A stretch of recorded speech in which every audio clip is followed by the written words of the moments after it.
I'm Katherine Acosta, a feminist writer and sociologist. I also made the documentary film Divided We Fall about the 2011 Wisconsin uprising, a resistance when far-right Republicans seized power in Wisconsin. They still have a stranglehold on our state, one of the most gerrymandered in the country. In its early formation, I was co-chair of the steering committee for then WHRC USA, now WDI USA, or Women's Declaration International USA. My Substack is She's Right, You Know. Max and Fran have done a great job of describing the larger political context. What I want to do is drill down and look at some of the practical aspects and specific consequences of working with the right. The argument has been made, at least since 2017, when Hands Across the Aisle was formed, that we can set aside the issues with which we disagree and focus on this one issue: gender identity, policy, and law. And although it sounded like individual women coming together, the argument has been used to justify feminist groups working with anti-feminist Christian nationalist organizations. I see at least two problems with this strategy. First is the huge disparity of power between these small feminist groups and well-funded anti-feminist organizations. And second, differences in feminist versus conservative ideas of gender. It's true that coalitions are useful for effective political action. Often it's the only way to get anything done. One successful example is Bold, Nebraska. This is a coalition that includes Democrats, environmentalists, Indigenous people, ranchers, libertarians, a whole range of political groups that successfully worked together to stop TransCanada building the Keystone XL pipeline. The pipeline would have carried heavy tar sands through the delicate ecosystem of the Nebraska sandhills and the Ogallala Aquifer, one of the world's largest. It was a years-long fight that included First Nation people in Canada, and they won. President Biden permanently revoked the cross-border permit that had been issued by President Trump, and TransCanada dropped plans for the pipeline in 2021. Two big differences between this diverse coalition and that of small feminist groups working with organizations like Alliance Defending Freedom. The first is that the coalition members in Bold, Nebraska did not have huge disparities in power among them. And second, they came together to fight a common oppressor, corporate power, in the form of TransCanada. Whereas groups like Wolf and WDI USA are in no way on a par with Council for National Policy affiliated groups in terms of power and influence. And working with them is not a collective effort to fight a common oppressor. It is instead feminists working with agents of their oppression in order to alleviate some aspect of their oppression. It would be as if Bold, Nebraska tried to ally with the PR department of TransCanada to stop the pipeline. It's not going to happen. There might be some alteration of pipeline plans, maybe a change to the path of the pipeline, but you're not going to stop the pipeline. Understand what the Council for National Policy and their network groups are about. It was formed specifically to roll back the gains of the social movements of the 1950s, 60s, and 70s. The Black Civil Rights Movement, the anti-war movement, the women's movement, the Chicano Civil Rights Movement, the labor movement. Unions for public sector workers really came into their own in the US in the 1960s. Right-wing operatives were trying to figure out how to win elections and push back on all of this.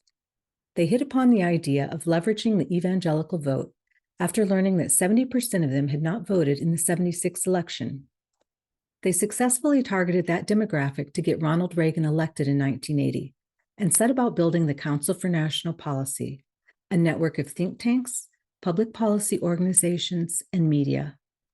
Shadow Network author Ann Nelson says the goal was to connect the manpower and media of the Christian right with the finances of Western plutocrats and the strategy of right-wing Republican operatives to create what she calls a Pluto theocracy. So these CNP-affiliated organizations are well-connected, well-funded organizations, and they all share an anti-feminist agenda. They oppose CEDAW, the UN Convention on the Elimination of All Forms of Discrimination Against Women. The US is one of 7 countries that has not ratified CEDAW and is the only Western democracy that has not done so. Concerned Women for America and Independent Women's Forum both opposed the Violence Against Women Act and did so even before there was gender identity language in it. Independent Women's Forum opposes the act in part because it, quote, perpetuates the idea that society is hostile to women. Historically, IWF has opposed Title IX, arguing that it, quote, forces schools to artificially manufacture interest in sport among women and harms men by taking resources for sport away from them. Now that the issue of trans-identified males in women's sport has emerged, IWF is suddenly a big champion of Title IX. They also oppose paid family leave, the ERA, lesbian and gay rights, abortion rights, most forms of contraception. Seems to me like this is a pretty long list of issues, and this isn't all of them, that we need to set aside to work with these CNP-affiliated groups. We might ask ourselves, in whose interest is it for feminists to set aside the issues with which we disagree in order to work only on gender identity policy? Who benefits from this? I would say it's worked wonderfully for CNP-affiliated groups that Wolf and WDI USA set aside our other issues, most especially abortion rights, in order to focus only on gender identity. Now let's turn from differences in power to differences in ideas about gender. For feminists, gender is a set of sex role stereotypes, norms, characteristics, expected behaviors, assigned on the basis of sex, and that reinforce male supremacy. So for feminists, gender is socially constructed and politically motivated. Whereas for the right, gender is innate. Defying it is unnatural.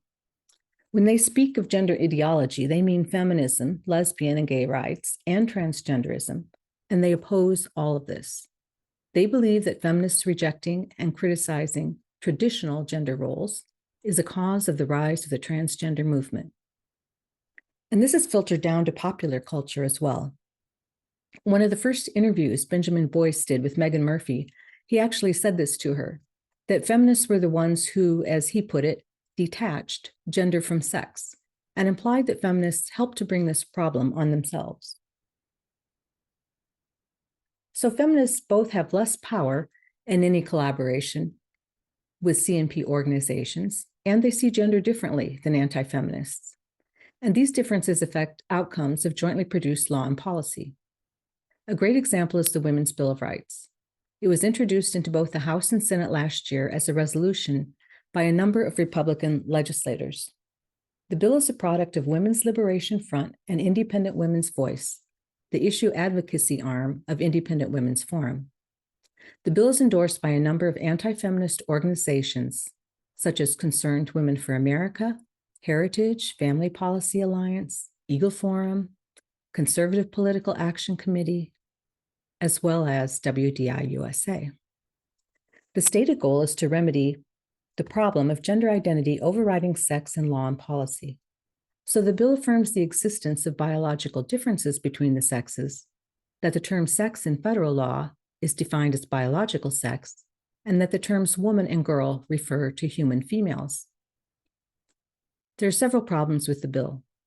First, it doesn't actually establish any rights. It establishes some definitions and affirms biological difference, which historically has been used against us to bar us from higher education in some occupation. In the early 19th and 20th century, many states enacted protective labor laws for women. The intent of some proponents of protective labor law was actually to protect women from overwork and exploitation, but it was also used to protect women out of more well-paid occupations where they might compete with men. For example, women were often prohibited from working at night, so they were excluded from waiting tables on the lucrative night shift in high-end restaurants, but they could work as hat check girls in restaurants at night. Likewise, there was no protective labor legislation prohibiting Black women from scrubbing floors and cleaning offices at night. More recently, fetal rights have been used to bar women from certain occupations. In response to the women's movement of the 60s and 70s and the legislation that came out of that, the federal government began pressuring businesses to hire women for jobs from which they had previously been excluded. So some employers came up with the concept of fetal protection policies to to continue to exclude women. In these policies, any fertile woman, pregnant or not, could be barred from certain jobs. For example, American Cyanamid required proof of sterilization for women to work in their paint production facility. At least 5 women underwent surgical sterilization before the company was sued for sex discrimination. Johnson Controls also instituted a fetal protection policy in their battery production area where workers are exposed to lead. Their union, United Auto Workers, sued the company for sex discrimination on behalf of women workers, and the case went all the way to the Supreme Court. The Supreme Court, including Antonin Scalia, ruled unanimously against Johnson Controls in March 1991, arguing that their fetal protection policy was sex discrimination. In part, they won because there's a long history of evidence of the dangers of lead exposure, including for men, that it could harm a yet-to-be-conceived fetus if men are exposed to it. I want to digress here a minute to talk briefly about the emergence of fetal rights, which is a relatively new concept in law. Historically, a pregnant woman and her fetus were not seen as separate.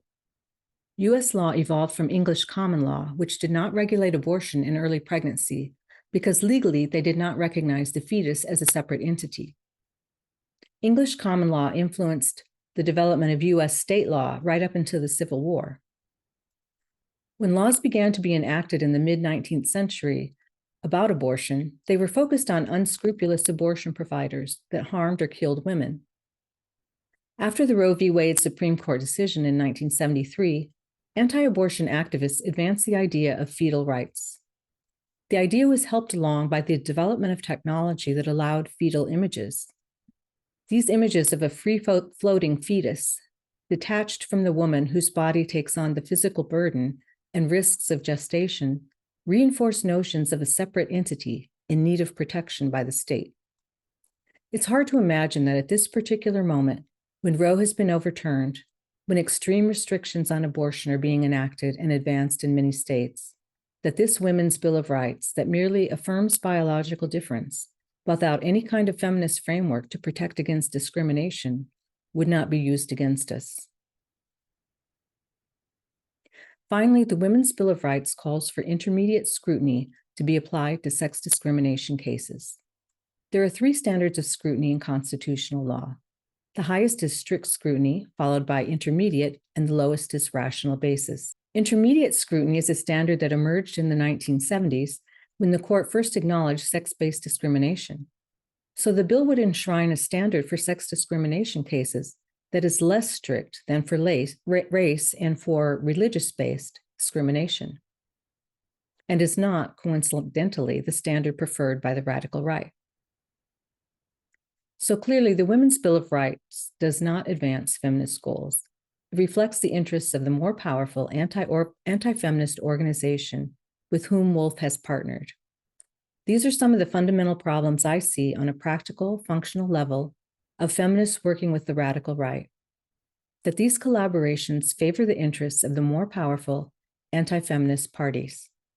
And if we think about the current political situation of rising Christian nationalism, it is an incredibly risky game to be playing.